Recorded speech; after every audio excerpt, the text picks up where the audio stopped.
All right, everyone, welcome back. Josh Beatar and Alexander Goldman here from the stands, and today we're extremely lucky to be joined by a great friend of From the Stands. He's a great friend of mine. He's a great friend of Alex's, and you know what? He's a great friend of yours as well. He's a good friend, Tanera Nathan. He's the commentator for Eternal MMA.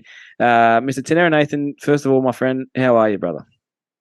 I am well, Josh, Alex. Thank you very much for giving me the time to come onto your worldwide platform, especially after the weekend. You guys are trending, as we say, in the industry. So congratulations on your success over the past weekend. It's a pleasure to be here. Thank you so much. No problem at all, brother. Well, look, first thing we're going to touch on, there was a star-studded weekend, obviously, with the UFC making its return to Sydney for UFC 293, and what an event it was, a historic event for us all to be there and to all witness something that will go down in history as one of the most historic upsets in recent memory. Sean Strickland obviously defeating Israel Adesanya, which is something I thought... I never thought we'd ever hear, but obviously winning 49-46 in a unanimous decision to a performance, which just blew me away. First of all, I'll get your take, then I'll get Alex's, and I'll give mine. Tanera, what did you think of the main event and the card overall? The card overall was fantastic. Like yourselves, I got there for the first fight because one of my good friends, Kevin Juice, was fighting on that card. I had the pleasure of commentating a few of Kevin's fights prior to him making his debut. So I thought the card overall was fantastic. The crowd was insane. The Kudos Bank Arena was electric all night, but it all came down to the main event, to which I am still crying. And I think most of us couldn't believe what we were witnessing. I don't think anyone, probably not even Sean Strickland, knew that it would be such a dominant performance by him, let alone that he would beat Izzy 4-1 and end up leaving Sydney as the new UFC middleweight champion. But you have to give credit where credit is due. And, you know, I've been a fan of Israel Adesanya since he burst on the scene back in, I think, 2018. But again, you know, I think it was probably the biggest upset since Holly Holm Ronda Rousey. And I got to give credit to you, Josh, because you actually brought this up at the press conference on Thursday. And you spoke directly to Sean, saying the last time we saw a big upset was UFC 193. We're here at UFC 293.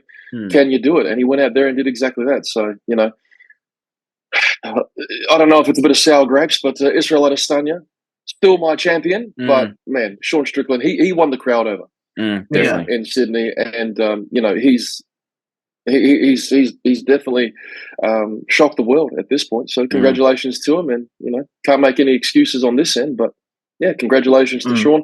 I thought the main event was very entertaining, especially when he dropped Israel in that first round. I think I was standing up on my chair. I just couldn't believe it. And yeah, obviously as an Israel fan, disappointed with the result, but congrats to Sean. You know, great sportsmanship shown by both of those guys at the end of the fight. Yeah. Alex, your take? So, I mean, you know, like everyone, I was blown away, shocked, surprised, you know, all the sort of, you know, pretty much all the emotions that everyone had. I've had a few days to kind of think about this and sit on it. I've actually watched the fight back as well. I've narrowed down how I feel about this fight, or like what I think happened to like three main things. There's obviously a lot more going on, but I think there was about three main things, at least how I view it. I don't think Izzy ever completely recovered from getting dropped in that first round. Like, I don't think he was rocked the entire fight, but I don't think he ever really got his P's and Q's back together, which is a credit to Sean Strickland. Sean landed the shot, dropped him. It was a good shot. I just don't feel like he ever completely recovered from it. Again, credit to Sean on that. I think Sean was a lot better than Izzy thought he was going to be. Not so much in his skill set, but I think maybe Izzy thought he was going to be able to get reads on him, start to figure him out, figure out what he can land with, what he can't land with. And I think Sean just made it really difficult for Izzy to get a read on him in terms of, you know, where can I start to land? How can I set things up? Because even the shots that Izzy was landing, they weren't set up. It was kind of like jab, jab. Can I hit him with the leg kick? Can I hit him with the head kick? I do think, and I do and I don't want to say this, but I will anyway. I do think there is something to the fact that Izzy didn't look the same. Now, why that is, that I think that's the question. Like, why did he not look the same? Is it because of Sean Strickland, or was it because of another reason? Again, I do and I don't want to say this, but I think those three things combined together sort of explains how Sean won that fight. He dropped him in the first round. I don't think Izzy ever completely recovered from it. I think Sean was a lot better than Izzy thought he was going to be in terms of making it hard for Izzy to get reads on him. And I think Izzy was a little bit off. And someone brought this up to me. I'd be curious to hear what you guys think. It's potentially that Israel's on the decline. Like, he's had nearly 100 fights. Yes, he's quite young, or he's relatively young for the fight game. But in terms of road mileage, he's had nearly 100 fights. Like, that's an insane toll on your body. And someone brought that up to me, and I was like, oh, that's a good point. Like, this could be sort of, the decline. Like, this is where he starts to decline. His body is slowing down. But, in terms of the performance, I was blown away. I'll be honest, going into the fight, I did think Izzy was going to take it. And I think most people did. There were a few that picked Sean, but for everyone now been like, I knew Sean was going to take it. You're lying. Like, yeah, you're lying. The majority picked Israel. Credit to Sean Strickland, though. He went out there and he won that fight definitively. I think I said to you, Josh, in the crowd, that I was like, are we about to see another Johnny Hendricks GSP situation? Like, are we about to see a massive robbery? But they got this one right. And, I'm a harsh critic of judging in MMA. I always go in on them for it because I think they've got the intelligence of like a brain dead echidna. But, credit to them. They got this one right. Those were my thoughts on the fight. I think it's going to go down as one of the biggest upsets. I'd agree with what you said to me, Josh, the day after the fights. I think this is bigger than the Holly Ronda thing because this was a systematic beating over fight. Yeah, I agree. I think, like, you look at this fight and heading into this fight, how many people wrote off Sean Strickland, and rightfully so. The guy who fought Pereira 3 fights ago and got knocked out cold, and then fought Nasruddin Imavov and Magomed, I can't even remember his name. He came in and he had 2 decisive victories. And Sean came in there as an underdog, and I think why Sean resonates with so many fans is because I think he's your everyman. Israel is as good as he is because he is the way he is, if that makes sense. He is so flashy. He has the flash cars. He is so creative when it comes to his striking, his mixing it up in the cage. That also resonates outside the cage. He's so creative. He likes art. He does this. He does that. He has nice watches. He has the jewelry. He's dressing up. He's very in the public eye. Sean Strickland is your every guy. He's your Mick Foley of the UFC. He's your guy who just duct taped the UFC belt because he thought, the thing's broken, I'll duct tape it. And people resonate with a guy like that. They love to cheer for a guy like a Mick Foley, like a Sean Strickland, because he may say some outlandish stuff that a lot of us may not agree on. But what you can agree on is that the guy's had a hard life, and he Andy Dufresne'd it from the Shawshank Redemption. He crawled through the 2 miles of shit, and he came out as the UFC middleweight champion. I think that's an unbelievable feat. And when you see him walk out on Sunday, and I sat there in the crowd and I watched him walk out for the first time ever, I actually felt like, wow, I really want to see. I would love to see Sean Strickland take this for the pure aspect of he looked like a guy that no one counted. He looked like a guy that everyone counted out. He walked out and looked. He didn't look fierce. He didn't look like, I'm coming to get. He looked like, holy shit, this is the moment. Like, this is the moment. I was like, you know what? I would love to see this. I love the underdog story. And he comes out there, and not only does he gives the most amazing performance you've ever seen, but he was the underdog, I think, of all underdogs. He went out there. This is the biggest upset in UFC history.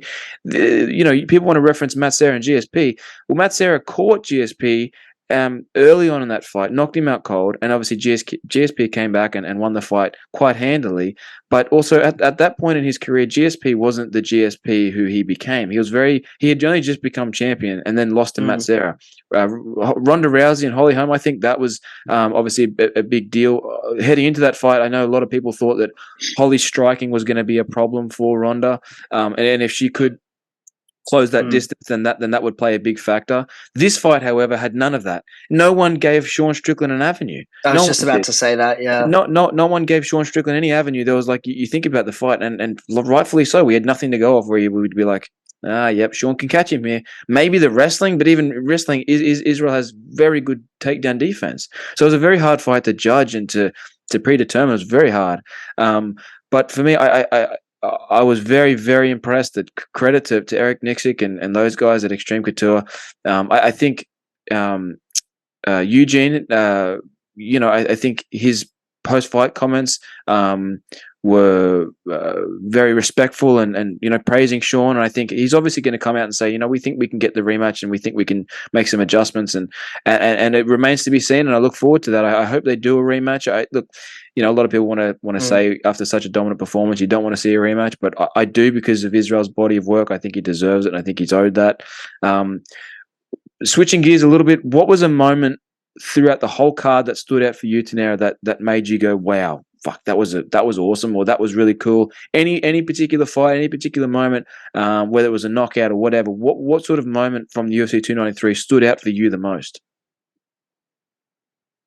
Probably the first round of the main event when Sean Strickland dropped Israel Adesanya.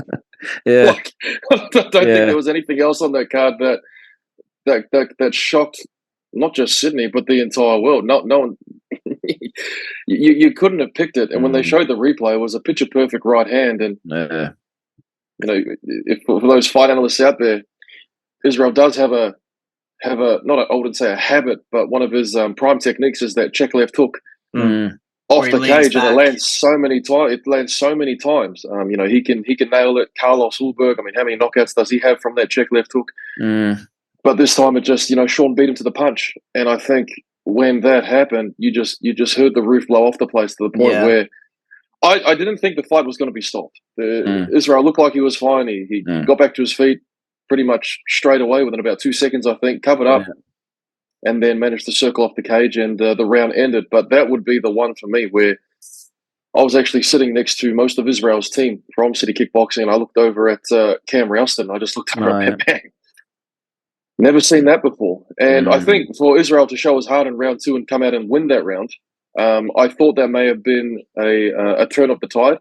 But again, just wasn't enough. And one thing that stood out to me alongside that was Strickland's body language in between rounds.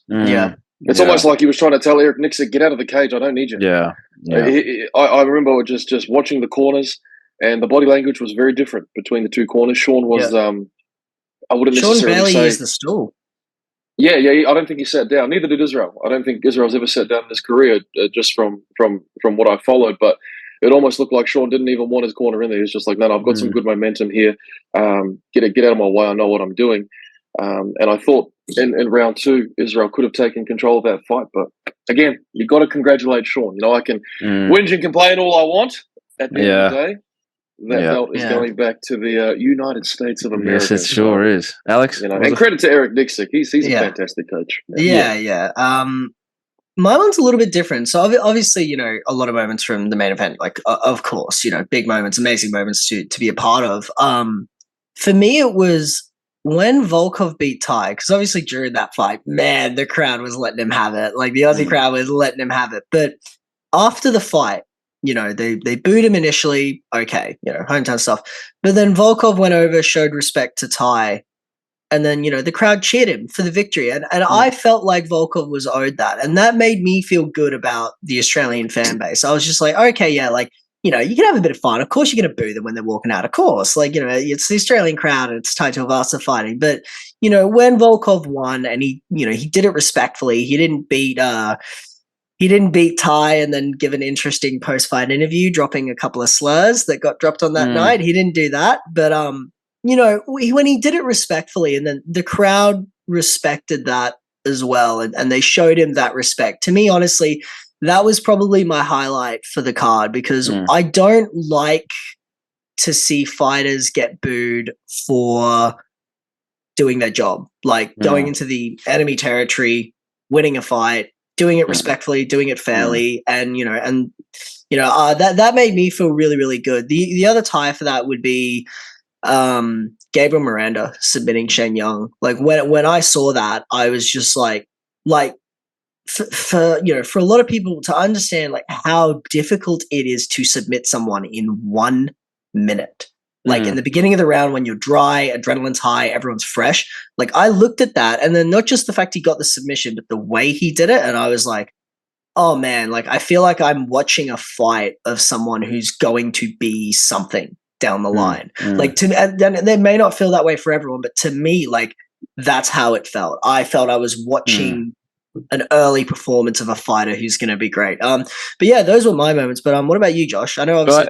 Yeah, look, we're all wrestling fans here. This is something. Mine actually wasn't a fight itself. A particular fight. I know. We all grew up big wrestling fans. I'm sure. I know Tanera definitely was back in the day, and I certainly was, and so was Alex. And one thing I love is a good entrance. I'm a sucker for a good entrance. I like the nostalgia of entrances. I like when people pay homage to other people's entrances. Now, I want to ask you guys: did you at all pay attention, or can you remember off the top of your head Israel Adesanya's walkout on Sunday? It was like that DJ Crump song or something. Yeah, like I roughly know it, but I don't know it off by heart. Yeah. Now I feel like, and I want to get your take on this. When John Jones used to come out, he comes out to the champ is here, and he would come out with the backwards hat. Israel Adesanya came out with the backwards hat, and he came out and says before he walked out, it said the champ is here.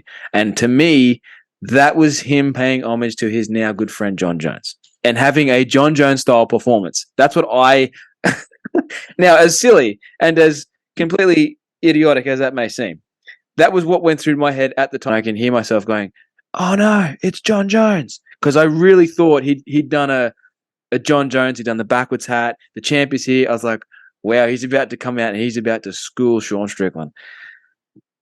I mean, here we are sitting, less than 72 hours away after that fight, and I mean, he certainly didn't. But that was my sort of favorite part of the night, because I thought he really was paying homage to John Jones and wanting to come out in that sort of fashion. I'll send you all the video and get your take on it. But look, one last thing we can touch on is the massive Eternal 78 card, which was live from the Liberty Hall in Sydney on Friday night. It was a fantastic event. Obviously, a few late fallouts, which you never like to see, but nonetheless, a great event anyway. Obviously, David Martinez picking up a statement win for him in the lightweight division over Jack Becker, which puts him in line for a lightweight title shot later this year. We weren't at the event, unfortunately. We were at the weigh-ins and had a few things going on with the Q&A for the UFC. But our good friend here, Tanera Nathan, obviously commentated the event itself. Tanera, what was some favourite moments for you on the card, and what did you think of Eternal 78 overall? I thought it was a great card. I thought that, considering the challenges that Cam and Ben faced in trying to not necessarily hold this card together, because it always had some substance to it, but when you lose a main event and it's a championship main event, that's very difficult. When you have a co-main event and that you're relying to pull through to fill that space, which is also a championship co-main event, now the main event, and then that falls out, it's very, very difficult to kind of see the silver lining. But they managed to, I wouldn't say hold it together, but they managed to put together a very, very entertaining show. And probably there were two moments for me. The first one for me is seeing Josh Kuhn get back in the win column. He fought a very, very tough opponent in James McBride. And I spoke to Cam about that fight earlier on during the week, and he said that's going to be a really good fight because James is incredibly tough. He's got a steel chin, and people want to make mention that he might be pushing 40. It doesn't matter. He was in there with quite arguably one of the most dangerous lightweights in Australia at the moment. We know that Josh can finish fights, within the space of just one round. It took him 2 to get James McBride out of there. So I thought it was good to see Kamikaze return with a win, and also Jack Becker. Now, obviously, almost 16 months out of the cage, there was a bit of emotion shown by Blake Richardson in the commentary booth, because that's his good friend, his teammate. And I think it was a really special moment seeing him come back against David Martinez, even though he lost the fight, or Dave won the fight. I wouldn't even call it a loss for Jack. Right? He lost the contest, but I think getting in there and going the distance with Dave, who, look, 2-time champion, probably it could possibly a 3-time champion, should he go out there and beat Quill and Soul Killed, that's an achievement in itself. So you've got to give credit to Jack Becker for coming back in good health, And I think, we'll see a better Jack Becker next time as he looks to reclaim, like I said in the booth, what was once his. Definitely. I actually think a great performance for me as well was with Ethan Thomas defeating Rod Costa. I thought that was a very big win for him moving forward in the featherweight division. I think, I think that puts a lot of people on notice. Ethan Thomas last fought here on the Gold Coast, made his return quite quickly. At Eternal 78, I thought that was a massive statement, a massive performance for him. And looking to the future, we have a great card here on the Gold Coast coming up, Eternal 79 as well, in just over a week and a half's time. Obviously, some big names on that card. Ben Johnson, Elliot Compton makes his Eternal MMA debut. We have Robin O'Neill, the sister of Casey O'Neill. She'll be on that card as well. Some very big names on that card. I'm very looking forward to it. I think we'll see the great Eugene Behrman maybe potentially cornering his student in Ben Johnson as well. I just had a quick one for you guys. Sorry. So, quick question just on Eternal, actually, because that's been brought up. Do you guys think David Martinez is one of the most underrated Australian talents? Because I think if you look at his fighting style, you look at what he's able to get done. Like, I think he's underrated on the Australian scene. And look, I can understand why.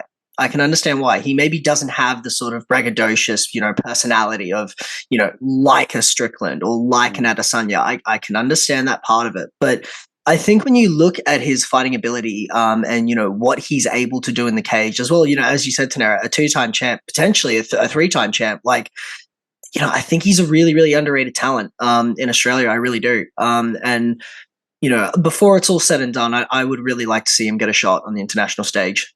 Tanera, I'll let you give that on me. Yeah, I've been following Dave for a while, and by a while I mean almost 6 years. He was running really hot. I think he got out to about 7-0 as a professional in the early stages, and he's fallen on tough times. I mean, recently his last loss was to Blake Donnelly. That one was for the belt. Yeah, and then before that, I think he got stopped by Tristan Murphy. Prior to that, I think he got beaten by decision by Dan Hill. But yeah, he just never gives up. He never gives up, and he doesn't have a flamboyant fighting style. I think he's summed up the best way by Aiden Aguilera, where in one of the promos for their fight back at Eternal 70, Aiden said that Dave's probably going to press forward with some annoying striking, look for that body lock, take me down, and try and submit me. Well, he did just that against Aiden, and Aiden's no slouch. So Dave probably doesn't have the most entertaining style, but it works. And for it to work against a guy like Jack, who we know is an ADCC trial medalist, he's a brown belt in his own right, former Eternal lightweight champion, that says something. So, he's staying active. And I think that if he was to get a shot at the international stage, he's probably only maybe 3 or 4 wins away should he get that belt back. You kind of have to become undeniable in his position if you're not going to have, I guess, the charisma of a Kamikaze or the fighting style of a Tom Nolan. Yeah, you just need to put yourself on the map with outcomes and results. So to answer your question, Alex, yes, I've got no doubt he can compete on the international scene if he keeps winning. Yeah, definitely. I agree with that sentiment. I think Dave, while he might not be the most brash and out there sort of guy, I do agree with you, Tanera. I think with a few more wins, his name can definitely be put up. Now, for me, I think actually a perfect home for Dave if he's going to ever tackle the international stage would be a PFL or a one championship. For me, I don't think a place like the UFC is the right home for David, as much as I'm sure that might be a goal of his, maybe to attain the UFC. I think being at 30 years of age, they look to a lot of younger guys coming up. I think the PFL, however, has a great tournament system, something where David could be very active. I think there's some great fights in that lightweight division, especially in the PFL. You got guys like Clay Collard. That'd be a fun fight with Dave, and a chance to win $1 million. And at 30 years old, you don't want to walk in and be getting paid, 12 for a win, 12 if you show up. You want to be getting paid good money. So I think if an organization would be fun to see Dave in. I think he definitely has the potential. He's a suffocating style, if you will. I think he's a very good fighter and a guy who's very active. At still only 30 years of age, I think another year and a half, and who knows, with a couple more wins, you could definitely see him in the international stage, no doubt. One last thing for me, I just want to touch on. Did anyone hear Dana White say, "Who is Tom Nolan?" Because I asked Dana White his plans for Mr. Tom Nolan, because I'm a big Tom Nolan fan. We hear it from the stands. We love Tom Nolan. I think everyone in Australia loves Tom Nolan. And I say to Mr. Dana White, Dana, Tom Nolan just signed with the UFC. I'm just wondering if we can get an update on his debut and if you have any plans for his debut. And he has a rebuttal of who? Which may have been the funniest rebuttal of all time. I just want to say a shout out to Dana White for not remembering the bloke you signed 3 weeks ago. He put on the most impressive performance, I think, in Dana White's Contender Series history. And you didn't remember him. However, we will never forget Tom Nolan. Tom Nolan will make his debut in the coming months, I'm sure of that. But no less one of the most awkward moments of my interviewing, asking questions, journalistic career. What about your follow-up question when you asked them about Justin? Justin, yeah. He didn't know who Justin was. You know what? He knew him as the kid who cut weight from Eternal, I believe is what he said. Someone on the corner, someone on the corner was standing there, and I said, "Danny, Justin Van Heerden made weight. Do you have any plans for him?" And he goes, "What?" And then someone from the side, there's always someone on the side. They said, the Eternal featherweight champion Justin Van Heerden, he made weight, but we don't have any plans for him." And he said, "No." So that was the update on that. Justin then was very kind, messaged me, said thank you for mentioning his name. But I think he's a guy that needs to get a crack as well. That dude is a complete savage, and I would love to see him in the UFC or a professional organization of that matter. Well, fellas, it's been an absolute pleasure to have you on Tanera. I do think we need to do more of these in the future because they are very fun after big cards, after Eternal cards. They're very fun. Perhaps over a milkshake. A milkshake, a Five Guys, if you will, a Five Guys chocolate Oreo shake would go down a treat. Fellas, it's been an absolute pleasure. Any last words from you, Tanera, and any last words from you, Alex? No, thank you very much for having me on the show. I've been a fan of you guys since day one, and it was actually really, really nice to catch up with both of you in person. I know we both live in Queensland, but it took us a whole year and a trip to Sydney to actually catch up over Five Guys burgers and thick shakes. So, now that we're officially acquainted, I certainly think that, we have a conversation at least once every 6 months. So let's even before that, my friend, even once every 2 months we're on. Yeah. For sure. Anytime you need the inside scoop, you give me a call and I shall deliver. So thank you very much for having me on the show. Incredible weekend, and can't wait for the next one. Thank you. Yeah, I mean, last words for me, I just want to, I want to say thank you to, everyone that has supported us, friends, family, and then, the fans that we do have, that have helped us be able to get to where we are. I'll speak for myself, and I'm sure Josh, that being at the UFC, as a person that's stayed up till 2 a.m. to watch fights, has gotten up at 6 o'clock in the morning to watch post-fight presses and all that, like it was a surreal moment. And I just, I want to say thank you to everyone for that. And then the last thing I'll say is this: O'Malley's champion, Strickland's champion. All we need is Colby to become champ, and then the circle is complete. The circle's complete. And then the Republicans will literally run roughshod over America, and I'm here for it. And I'm here for Trump. And if he wins, and then if Colby wins, and then Trump wins in 2024, that is the square, the point of the square complete. That'll complete it. But fellas, it's been a pleasure. Until next time, guys, thank you very much for tuning in. Thank you very much for listening to this Eternal 78 and UFC 293 recap. It's been a pleasure. Thank you for joining us, and we'll see you on the next one. Thanks, guys. Thanks, guys.